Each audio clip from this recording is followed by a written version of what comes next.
الحمد لله الذي كفى وسلام على عباده الذين اصطفى أما بعد فقد قال الله تبارك وتعالى في القرآن المجيد والفرقان الحميد. أعوذ بالله من الشيطان الرجيم. بسم الله الرحمن الرحيم. قل يا أيها الكافرون لا أعبد ما تعبدون ولا أنتم عابدون ما أعبد ولا أنا عابد ما عبدتم ولا أنتم عابدون ما أعبد لكم دينكم ولي دين. صدق اللہ العظیم. بزرگان محترم، میرے نوجوان ساتھیوں، کل آپ حضرات کے سامنے سورہ نصر کی تشریح کی گئی تھی. آج آپ سورہ کافرون کی تفسیر سمجھیں گے. سورہ کافرون کا بھی ایک شان نزول ہے. اس سورت کے نازل ہونے کا ایک سبب ہے، وجہ ہے. لیکن سب سے پہلے آپ سورت اور سورت کا ترجمہ سماعت فرمائیں. اللہ تبارک و تعالی قرآن کریم میں فرماتا ہے، نبی صلی اللہ علیہ وسلم کو خطاب کر کے، قُلْ يَا أَيُّهَا الْكَافِرُونَ، اے نبی جی آپ کہہ دیجئے کہ اے کافرو، اے حق کا انکار کرنے والو، لا اعبد ما تعبدون، جس کی تم عبادت کرتے ہو میں اس کی عبادت نہیں کرتا، وَلَا أَنْتُمْ عَابِدُونَ مَا أَعْبُدُ، اور تم جس کی عبادت کرتے ہو میں اس کی عبادت نہیں کرتا. میں جس کی عبادت کرتا ہوں اس کی تم عبادت نہیں کرتے ہو. آگے اللہ نے فرمایا وَلَا أَنَا عَابِدٌ مَا عَبَدْتُمْ، اور آئندہ بھی میں اس کی عبادت نہیں کروں گا جس کی تم عبادت کرتے ہو. وَلَا أَنْتُمْ عَابِدُونَ مَا أَعْبُدُ، اور جس کی میں عبادت کرتا ہوں آئندہ تم بھی اس کی عبادت کرنے والے نہیں ہو. لَكُمْ دِينُكُمْ وَلِيَ دِينِ، تمہارے لیے تمہارا دین ہے اور میرے لیے میرا دین ہے. آپ حضرات سورہ کافرون اور اس کا ترجمہ سن چکے. اس سورت کا پس منظر کیا ہے، شان نزول کیا ہے، اس کے بارے میں بتاتے ہیں کہ جب عربوں میں بت پرستی عام تھی، وہاں لوگوں کا خدا ہی بت ہوا کرتے تھے. وہ بت کی پوجا کرتے تھے، بت کو اپنا خدا مانتے تھے. اللہ کے نبی صلی اللہ علیہ وسلم نے جب توحید کی دعوت دینا شروع کیا کہ بھائیو اللہ کو ایک مانو، توحید کا اقرار کرو، اللہ کے ساتھ کسی کو شریک مت ٹھہراؤ، ایک خدا کو مانو اور اللہ کو اس کی صفات میں یکتا جانو. جب یہ دعوت چلانا شروع کی توحید کی، تو اللہ کے نبی صلی اللہ علیہ وسلم کی دعوت پر مکہ کے کچھ لوگوں نے، بلکہ ایک اچھی خاصی تعداد نے اللہ کے نبی کی دعوت کو قبول کیا اور اللہ کے نبی کے ہاتھ پر ایمان لائے. لیکن جو بڑے بڑے سر تھے اور سرکردہ لوگ تھے قریش کے، وہ اللہ کے نبی پر ایمان نہیں لائے، بلکہ الٹا اللہ کے نبی کو اور اللہ کے نبی پر جو جماعت ایمان لائی تھی، جو بھی تعداد ایمان لائی تھی، ان کو مصیبتوں کے اندر گھیرنا شروع کر دیا، ان پر مصیبتوں کے پہاڑ توڑنا شروع کر دیا. ہر طرف سے تکلیف، یعنی ایسی تکلیف دیتے تھے کہ جس کو تکلیف بولتے ہوں اور اللہ کے نبی کو اور صحابہ کو وہ تکلیف نہ دی ہو، اس کا ہم تصور نہیں کر سکتے، بلکہ ہر طرح کی تکلیفیں دینے لگے. قریش کے بڑے بڑے رؤساء اور بڑے بڑے سرکردہ لوگ، خیر یہ اس زمانے میں کافروں اور مشرکوں کے درمیان ایک رگ جگ تھی اور ایک جھگڑا تھا. تو اس جھگڑے کو اور اس کشمکش کو دور کرنے کے لیے قریش کے جو بڑے بڑے سردار تھے، انہوں نے سوچا کہ ایک صلح کی شکل اختیار کی جائے کہ جس کے نتیجے میں یہ جھگڑا ختم ہو جائے اور یہ رگ جگ ختم ہو جائے. خیر وہ اللہ کے نبی کے پاس سرداران قریش کے کچھ لوگ آئے، جس میں حارث اور عاص ابن وائل، ولید ابن مغیرہ اور اس ٹائپ کے اور 2-3 لوگ تھے. وہ اللہ کے نبی کے پاس آئے اور اللہ کے نبی کے پاس آ کر ان کے سامنے ایک صلح کی ترکیب رکھی، صلح کی شکل و صورت رکھی. انہوں نے اللہ کے نبی سے یہ کہا کہ ایک کام کرتے ہیں، ہم ایسی صلح کی تدبیر اپناتے ہیں جس سے ہمارا جھگڑا ختم ہو جائے گا. ایسا کام کرو، 1 سال ہم تمہارے معبود کی عبادت کریں گے اور 1 سال تم ہمارے معبود کی عبادت کرنا. تو انہوں نے اس ٹائپ کی صلح کی تدبیر بتائی کہ نہ ہمارا وہ بڑائی ہو نہ تمہاری بڑائی ہو، 1 سال تم بھی ہمارے بتوں کو پوجنا اور 1 سال ہم تمہارے بتوں کو پوجیں گے. تو ایسی بیچ کی راہ انہوں نے نکالی کہ کمپرومائز کرتے ہیں، اپنے ایمان والے اور کفار کمپرومائز کرتے ہیں تاکہ جھگڑا نہ ہو. اور ایک دوسری روایت کے اندر آتا ہے کہ بھئی ایسا واقعہ پیش آیا کہ یہ سرداران قریش آئے اور اللہ کے نبی کے سامنے مطالبات رکھے کہ آپ ہمارے معبودوں کو برا بھلا کہتے ہو، ان کی برائی بیان کرتے ہو، یہ حرکت ختم کرو، اس سے باز آ جاؤ، یہ سب مت کرو. آپ کو چاہیے کیا؟ اب یہ بتاؤ. آپ کو مال چاہیے؟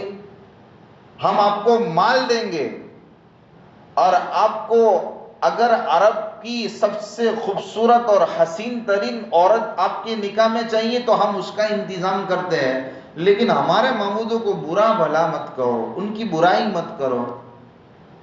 اور تیسرا آپشن یہ دیا کہ اگر آپ کو سیادت چاہیے، اگر آپ کو سردار بننا ہے سب کا، تو ہم آپ کو اپنا سردار تسلیم کرتے ہیں، لیکن آپ ہمارے معبودوں کو برا بھلا مت کرو، ان کی برائی مت کرو. یہ 3 آپشن اللہ کے نبی کے سامنے رکھے کہ اس طرح اپنے کیا کہتے ہیں کہ اس کو معاملہ سیٹل کرتے ہیں، کمپرومائز کرتے ہیں.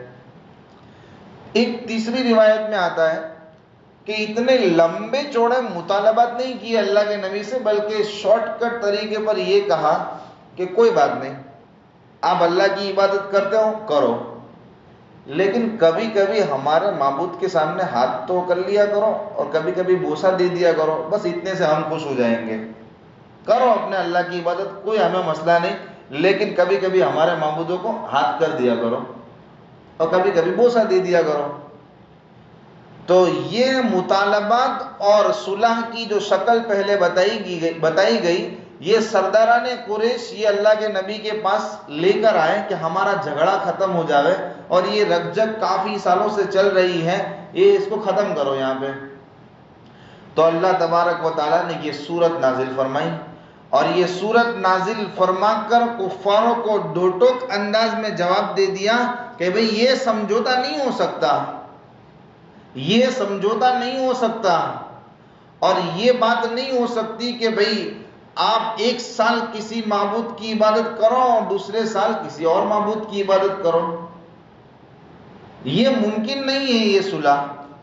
تو اللہ تبارک و تعالیٰ نے قرآن کریم میں فرمایا، اے نبی جی آپ ان کافروں سے کہہ دیجئے، اے کافروں جس کی تم عبادت کرتے ہو میں اس کی عبادت نہیں کرتا۔ صاف انداز میں اللہ تبارک و تعالیٰ نے نبی کے ذریعے سے کہلوا دیا کہ آپ ان کو دو ٹوک انداز میں کہہ دو، صاف طریقے پر کہہ دو کہ بھئی ایسی صلح ممکن نہیں ہے کہ ایک آدمی نبی اور نبی صاحب کو ماننے والے مسلمان وہ توحید کے پرستار ہیں اور اللہ کو ایک مانتے ہیں، اور حضور تو توحید کے علم بردار ہیں، آپ بت پرستی کرتے ہو، شرک میں مبتلا ہو، بتاؤ دونوں ایک معبود کی عبادت کرتے ہوئے دوسرے معبود کی عبادت کیسے کر سکتے ہیں؟ ایک موحد آدمی، توحید کا اقرار کرنے والا اور توحید پر یقین رکھنے والا، وہ شرک کی کسی شکل و صورت کو کبھی ہرگز اختیار نہیں کر سکتا ہے، جیسا کہ تم لوگ شرک کے اندر مبتلا ہوتے ہوئے توحید کو اختیار کرنے کے لیے تیار نہیں، تو ہم بھی تمہارے معبود کی پرستش کیسے کر سکتے ہیں جب تم تیار نہیں ہو؟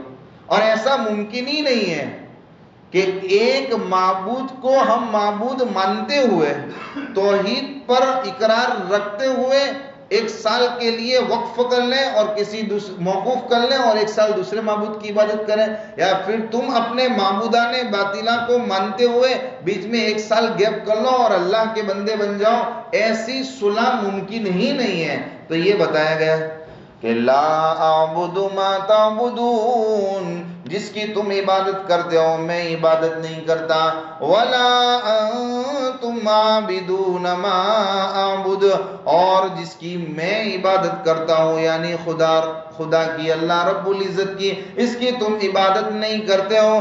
آگے اللہ تبارک و تعالیٰ نے پھر وہی جملہ دہرایا، کیا وجہ ہے کہ میں آئندہ بھی عبادت نہیں کرنے والا ہوں اس کی جس کی تم عبادت کرتے ہو، اور جس کی میں عبادت کرتا ہوں اس کی آپ بھی عبادت کرنے والے نہیں ہو۔ تو یہ دوبارہ جملے دہرانے کا مقصد یہی ہے کہ پہلے تو جملوں میں بتانا ہے کہ حال میں، ورتمان کال میں اور پریزنٹ میں بھی میں تمہارے معبودوں کو نہیں مان سکتا اور تم میرے معبود کو ماننے کے لیے تیار نہیں ہے، اور آئندہ اور فیوچر میں بھی مجھ سے امید مت رکھنا کہ میں تمہارے معبودوں کی پرستش کروں، اور تم سے بھی مجھے امید نہیں ہے کہ تم میرے معبودوں کی میرے معبود کی، میرے اللہ کی، میرے خالق کی توحید کو ماننے کے لیے اور اس کا اقرار کرنے کے لیے تیار ہو جاؤ۔ لہذا لکم دینکم ولی دین، تمہارے لیے تمہارا دین ہے اور میرے لیے میرا دین ہے۔ یہ بتایا گیا۔ دین سے مراد کیا ہے؟ دین سے مراد یہاں پہ جزا ہے، بدلہ ہے۔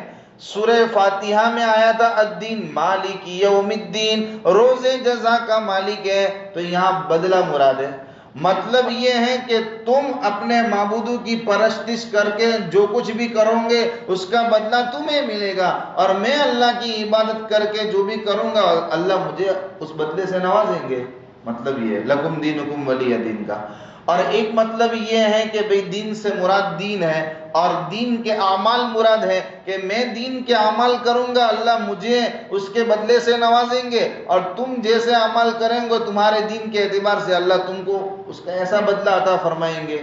تو لکم دینکم ولی دین، اس کو آپ سمجھ گئے ہوں گے۔ اب ایک بات اور یہ سمجھنے کی ہے کہ کسی کے ذہن میں تھوڑی دیر کے لیے یہ شبہ آ سکتا ہے کہ بھئی اس صورت سے یہ ظاہر ہو رہا ہے کہ اللہ تبارک و تعالی مشرکوں کو ان کے دین پر قائم رہنے کی اجازت دے رہے ہیں. آیا کہ نہیں؟ ابھی تمہارے لیے تمہارا دین، میرے لیے میرا دین، ہمیں کوئی فرق نہیں پڑتا، تم اپنے دین میں مست رہو، ہم اپنے دین میں مست رہیں.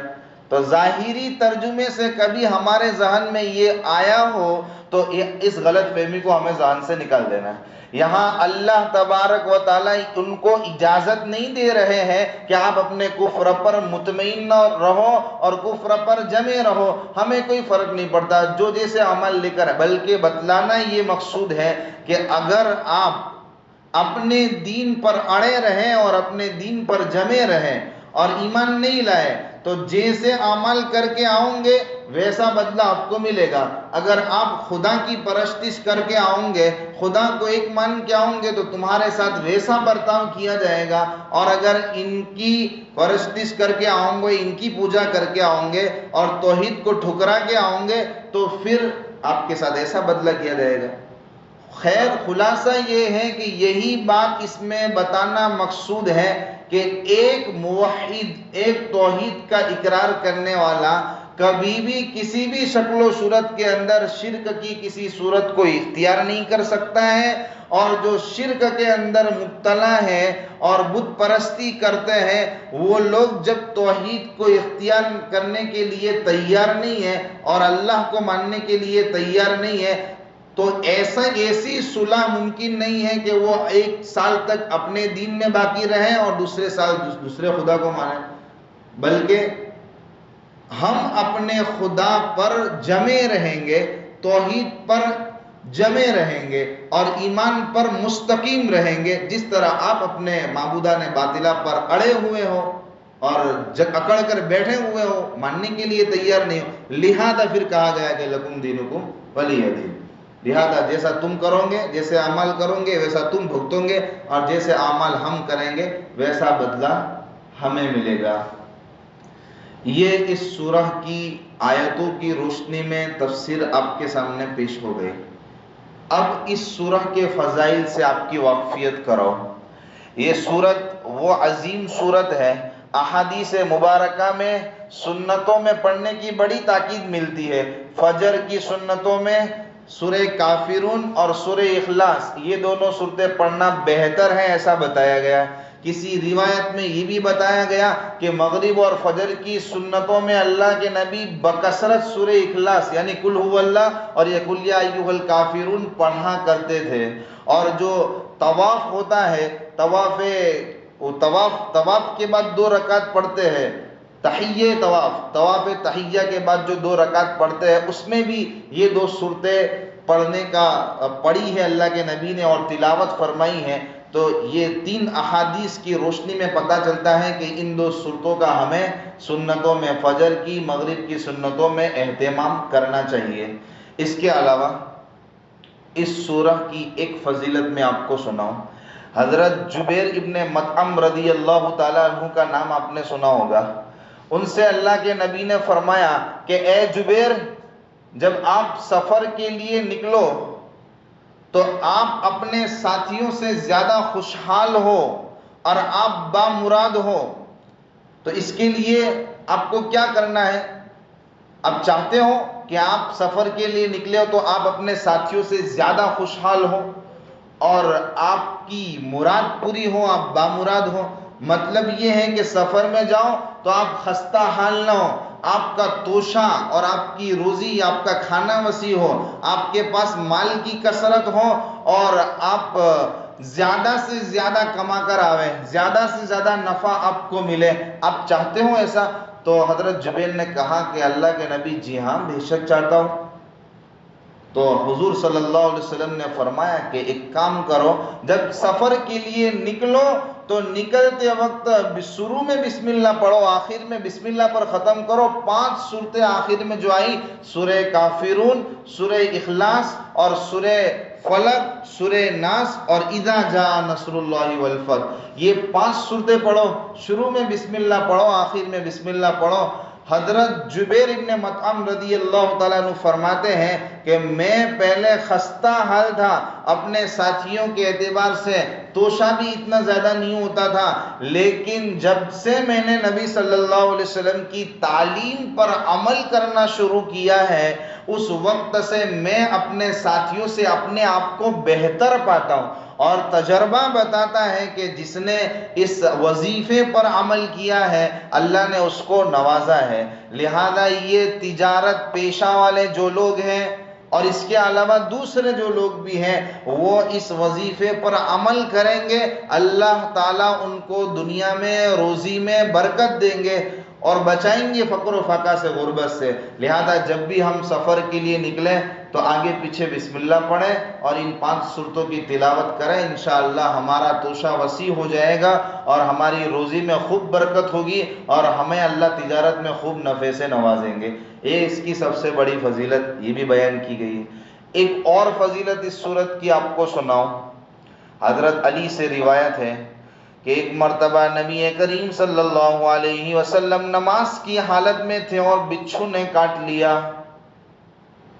نماز سے فراغت کے بعد اللہ کے نبی صلی اللہ علیہ وسلم نے فرمایا کہ لعنت ہو بچھو پر، یہ نمازی اور غیر نمازی کا کوئی خیال نہیں رکھتا، سب کو کاٹ جاتا ہے۔